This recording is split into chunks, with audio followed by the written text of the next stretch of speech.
Hola, hola, buenos días, te dé el Señor, ¿cómo están? Otro día más aquí con el Señor, demos gracias al Señor porque nos ha regalado otro día más de vida, amén.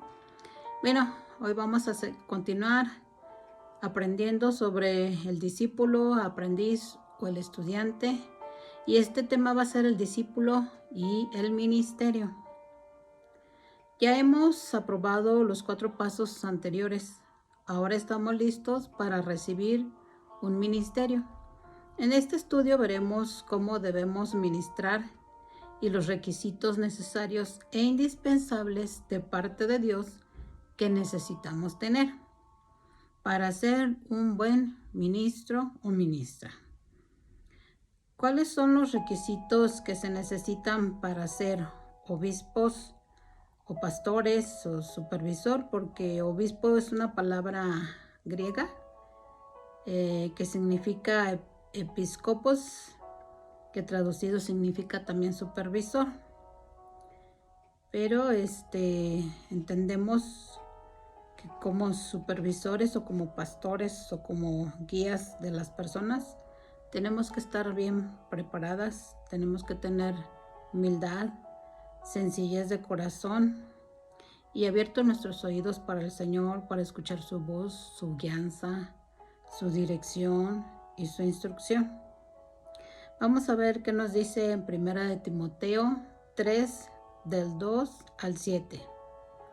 Dice, un obispo debe de ser, pues, irreprochable, marido de una sola mujer, sobrio, prudente, o sea, discreto, de conducta decorosa, o sea que tiene que ser pulcro, tiene que ser hospitalario, o sea, muy amable, listo para atento a cada necesidad de la persona que necesite. Debe de ser apto para enseñar, o sea, tiene que estar listo para repetir al que no entendió o al que no comprende. No se tiene que desesperar, no se tiene que ser frustrado, sino que recuerde que ha sido apto para enseñar.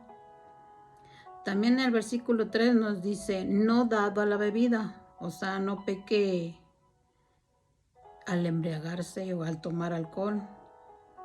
No pendenciero, o sea, no tiene que ser peleonero ni impulsivo, sino tiene que ser amable. No contencioso, o sea, tiene que tener autocontrol de sí mismo. No avaricioso, o sea, tiene que ser lo contrario, tiene que ser generoso. Versículo 4, que gobierne bien su casa, teniendo a sus hijos sujetos con toda dignidad. O sea, tiene que saber dirigir su casa en amor, en paciencia. Tiene que dirigirla conforme a la escritura, a su casa. Versículo 5 dice, pues si un hombre no sabe cómo gobernar su propia casa, ¿cómo podrá cuidar de la iglesia de Dios? Entonces, lo principal es que tiene que saber gobernar su propia casa para poder gobernar o poder dirigir la casa de Dios. O sea que la persona no debe de ser candil de la calle y oscuridad de su casa. Versículo 6 dice, no debe de ser un recién convertido. O sea, no tiene que ser un neófito, uno que ignora la palabra o uno que tiene muy poca experiencia. No sea que se envanezca y caiga en la condenación en que cayó el diablo. Por eso es necesario que ya tenga experiencia, porque muchas de las veces tienen muy poquito tiempo y ya se empiezan a sentir los elegidos o la última Coca-Cola en el desierto y por ahí los agarra el adversario. Versículo 7 dice, debe gozar también de una buena reputación, o sea que tenga de buen testimonio entre los de afuera de la iglesia para que no caiga en descrédito y en el lazo del diablo. Entonces, que la gente de afuera o la inconversa dé un buen testimonio de ti, porque si no por ahí Satanás te puede pescar y te puede desacreditar y te puede derribar. Entonces dice que no debemos de darle ni un pie al adversario. Vamos a desmenuzar y a ver el significado de las siguientes palabras. La palabra irreprochable, su significado es irreprensible, intachable, virtuoso y justo. De eso nos está hablando el 1 de Timoteo. Marido de una sola mujer. O sea, es un requisito que el hombre sea solamente esposo de una sola mujer, que sea fiel con su esposa. Tiene que ser sobrio, o sea, ser equilibrado. También prudente. Su significado, nunca ponernos al nivel de la oveja. O sea, tiene que ser cuerdo, juicioso, sabio y sensato. Esa es una persona prudente. Entonces, si tú deseas tener ministerio o tu anhelo es trabajar para el Señor, está poniendo a Dios ciertos requisitos. Dice, de conducta decorosa, usar toda nuestra amabilidad, ser honesto, digno, respetable y recatado. Todas estas condiciones son las que nos está hablando Dios en la Escritura para poder ser un obispo, un sacerdote o un pastor. Dice que tiene que ser hospitalario. Esto es apto para recibir almas necesitadas. Siempre, todo el tiempo y toda la vida va a haber almas necesitadas. Y tienes que ser hospitalario para poderlas ministrar, poderlas dar la palabra, poderlas apapachar, poderlas enseñar. Tener esa hospitalidad en tu corazón de que esa necesidad que tiene el alma, tú le puedas ayudar. Apto para enseñar. ¿Qué significa? Capacitarnos cada día para dar pastos verdes.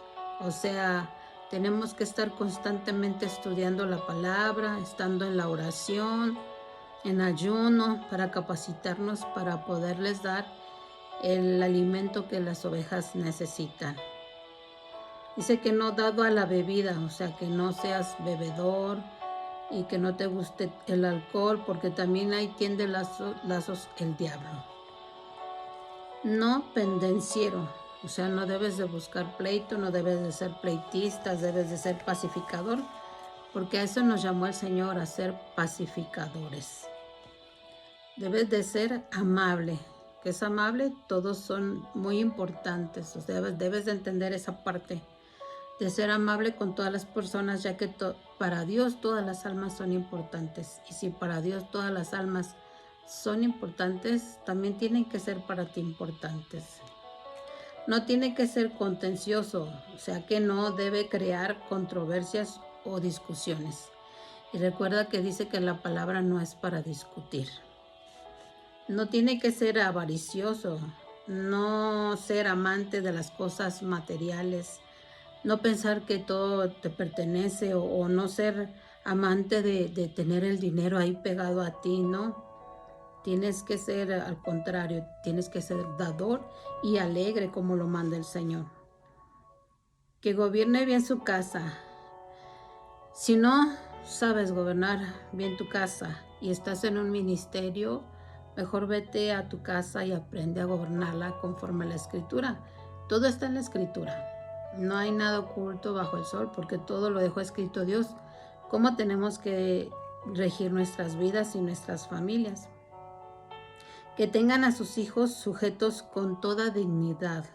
O sea, debes de aprender a tener a tu familia en armonía. Tienes que ser una persona armónica para que tu familia esté en armonía, porque si no, nunca lo va a estar. No debes ser un recién convertido. O sea, debe de prepararse el recién convertido. No es que se menosprecie, no es que se haga a un lado, pero no tiene la experiencia ni aún la capacidad para enseñar a otros. Debe gozar de una buena reputación entre los de afuera de la iglesia.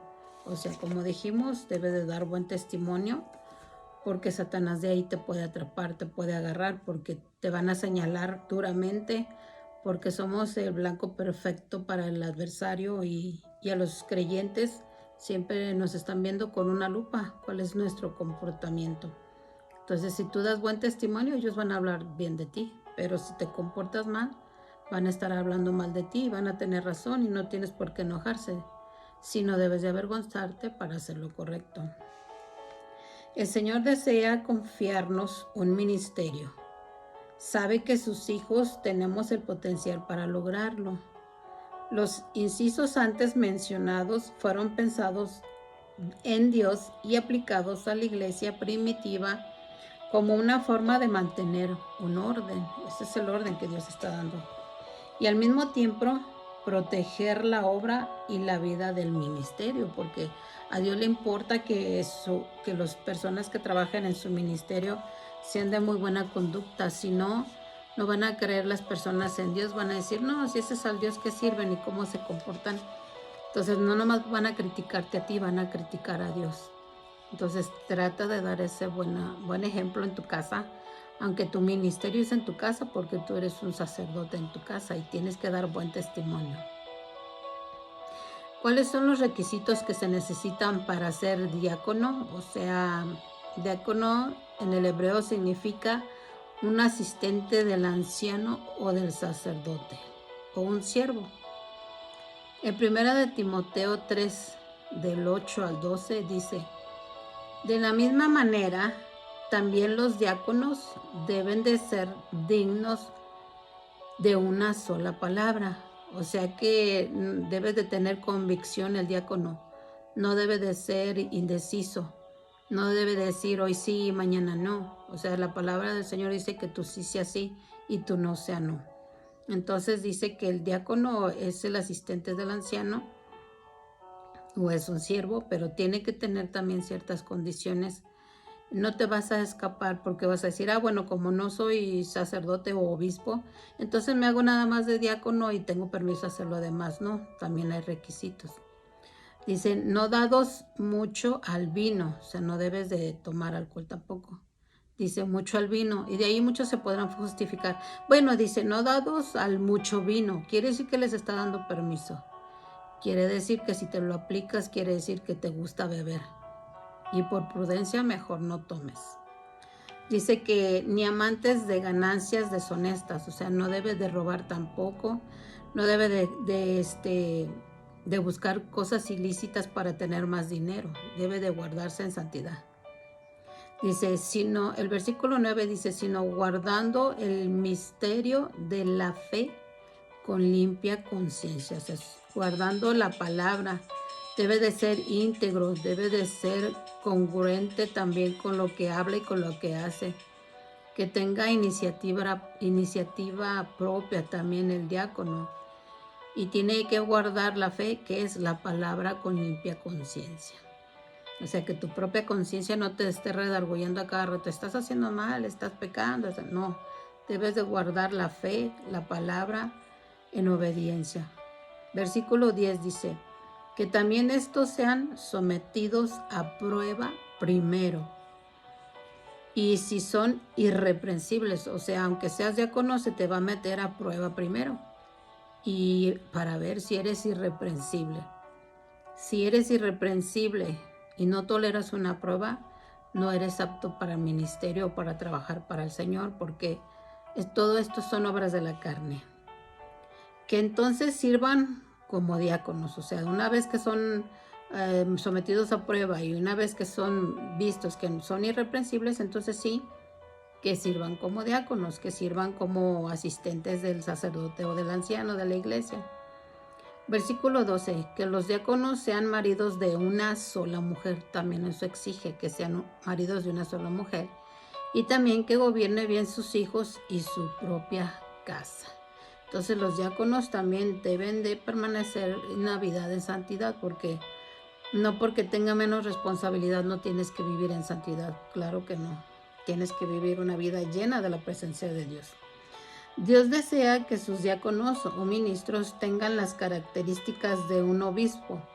Quiere que sean sometidos a prueba primero, y si son irreprensibles tendrán la confianza de Dios para llevar su ministerio. El servir al Señor Yeshua es el grado más grande en la tierra. La verdad que es un privilegio servir al Señor. Es un privilegio que Dios te hable para trabajar para Él. No todos son, muchos son los llamados y pocos son los escogidos. Entonces, si el Señor te ha elegido y te ha escogido, pues gózate, pero vive de una manera santa. ¿Cuáles son algunas de las recompensas que recibe un diácono? Una posición honrosa y gran confianza de la fe. En 1 Timoteo 3:13 dice, pues los que han servido bien como diáconos obtienen para sí una posición honrosa y gran confianza en la fe que es en Cristo Yeshua. Nosotros podemos ver cómo Esteban y Felipe, ellos servían las mesas. Cuando se quejaron porque no les estaban sirviendo la comida a los griegos, a sus esposas decían,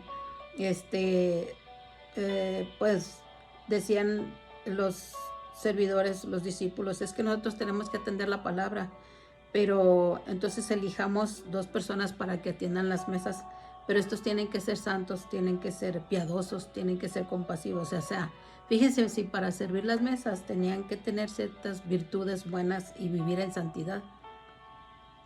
Entonces Dios los levantó grandemente, son Esteban y Felipe. Ellos fueron levantados grandemente, por eso dice Dios que van a ocupar una posición honrosa a ustedes y gran confianza en la fe en Cristo Jesús. Entonces, si tú reúnes estos requisitos, si sirves a Dios como a Él le agrada, entonces vas a ser levantado grandemente para con Dios y para con los hombres. Puede haber diaconisas, o sea, puede haber, sí, servidoras o asistentes del anciano, claro que sí. En hebreo ya sabemos que es asistente del anciano o del sacerdote. En 1 Timoteo 3:11 dice, de igual manera, las mujeres diaconisas o asistentes o servidoras deben de ser dignas, no calumniadoras. O sea, las mujeres no deben de ser chismosas, sino sobrias, tienen que ser prudentes, fieles en todo, en todo. Como podemos observar, también hay requisitos para que las mujeres sean diaconisas. O sea, los ministerios no están solamente para los hombres, sino también hay para las mujeres. Dios también escogía y elegía mujeres. Vamos a ver unos ejemplos bíblicos de mujeres al servicio del Señor. Febe era diaconisa, o sea, Febe era una asistente o una sierva que apoyaba. En Romanos 16:1 dice, les recomiendo a nuestra hermana Febe, diaconisa de la iglesia en Cencrea. Aquí podemos ver a esta mujer que bien hablan de ella, la hermana Febe, que era diaconisa en una iglesia. Fíjense, o sea, las mujeres también pueden trabajar en las iglesias, pero tienen que andar en santidad. Otro ejemplo es Dorcas. Dorcas era discípula. Acuérdense que el discípulo era un aprendiz y un estudiante. En Hechos 9:36 dice, había entonces en Jope una discípula llamada Tabita, que traducido al griego es Dorcas. Esta mujer era rica en obras buenas. O sea, no nada más se tiene que ser rico en económicamente, sino que en obras buenas y de caridad que hacía continuamente. Fíjese esta mujer cómo la usaba Dios en hacer buenas obras y en hacer caridades. Y dice que continuamente, o sea que ella no le pesaba estar apoyando al necesitado y hacía constantes obras buenas. Podemos ver otra mujer bíblica que se llama Hulda. Hulda era profetisa, y un profeta es el que habla la palabra de Dios, es el que habla de parte de Dios lo que Dios le habla, que lo dé al pueblo. Esto lo vemos en 2 de Crónicas 34:22. Entonces Hilcias fue con los que el rey había dicho a la profetisa. Hulda, mujer de Salum, hijo de Ticba, hijo de Arás, encargado del vestuario. Ella habitaba en Jerusalén en el segundo sector y hablaron con ella acerca de esto. Fíjense, aún el rey sabía reconocer la autoridad de Hulda, sabía que era una profeta, sabía que hablaba de parte de Dios y él le tenía, aunque era rey, le tenía mucho respeto a Hulda. Otra mujer que estaba al servicio era Jocabed. Jocabed era levita. Un levita es un cantor o un músico. Éxodo 2:1 dice, un hombre de la casa de Leví fue y tomó por mujer a una hija de Leví. En Éxodo 6:20 podemos ver, Amram tomó por mujer a Jocabed, su tía, y ella dio a luz a Aarón y a Moisés. Los años de la vida de Amram fueron 137 años. Aquí podemos ver que esta Jocabed era levita. No sabemos si era cantaba o si era músico. Entonces, aquí podemos ver que en casi todos los ministerios Dios ponía a las personas. Podemos ver también, como otro ejemplo bíblico, a Ana. Ana era profetisa. Este está en Lucas 2:36, dice, y había una profetisa, Ana, hija de Fanuel, de la tribu de Aser. Ella era de edad muy avanzada y había vivido con su marido 7 años después de su matrimonio. Y podemos ver otra mujer que era profetisa que Dios la utilizaba para dar palabra. Otro ejemplo podemos ver a Loida y a Eunice. Ellas prepararon a Timoteo, o sea, Loida y Eunice, que eran la mamá y abuela de Timoteo, eran posiblemente maestras o discípulas que también enseñaban. En 2 de Timoteo 1:5 dice, porque tenga presente la fe sincera, no fingida, que hay en ti, la cual habitó primero en tu abuela Loida y en tu madre Eunice. Y estoy seguro que en ti también. Está hablando de una fe no fingida, de una fe sincera, de que ellas eran mujeres fieles a la palabra y eran obedientes a la palabra, como consecuencia tenían esa gran fe sincera y honesta, la cual le enseñaron a Timoteo. Otro ejemplo de mujeres que servían al Señor, que eran asistentes, era Trífana, Trifosa y Persida. Ellas eran obreras del Señor, trabajadoras. En Romanos 16:12 dice, saluden a Trífana y a Trifosa, obreras del Señor. Saluden a la querida hermana Pérsida, que ha trabajado mucho en el Señor. Miren, aquí tenemos obreras trabajando para el Señor. Entonces, ni el hombre ni la mujer están descartados para trabajar para el Señor. Dios quiere que haya muchos obreros, porque acuérdense que, pues, a la verdad que la viña es mucha y pocos son los obreros. Y los pocos obreros que hay, pues, necesitan otros compañeros para seguir trabajando en la obra del Señor. Entonces ya nomás no estés como oveja sentado, prepárate para que Dios te ponga en un ministerio. Ya no te estés engordando tanto de tanto recibir la palabra, sino que hay que darla. Entonces el Señor usa y seguirá usando a las mujeres grandemente. Esta lista que acabamos de ver es solo una pequeña lista de mujeres en el servicio para Dios. Entonces deseo que el Señor te capacite y sobre todo que si tú anhelas algún ministerio, lo lleves a cabo con responsabilidad y sabiduría, sabiendo que al que sirves es al Rey de Reyes y Señor de Señores, al Dios Todopoderoso, al quien hizo los cielos y la tierra, al cual se merece un respeto, al cual se merece que sea sabio para seguir trabajando para Él. Que Dios te bendiga y te guarde, y que esta palabra quede sellada en tu corazón y en tu mente, y en el dado momento que Dios te llame, estés listo para responderle. Bendiciones.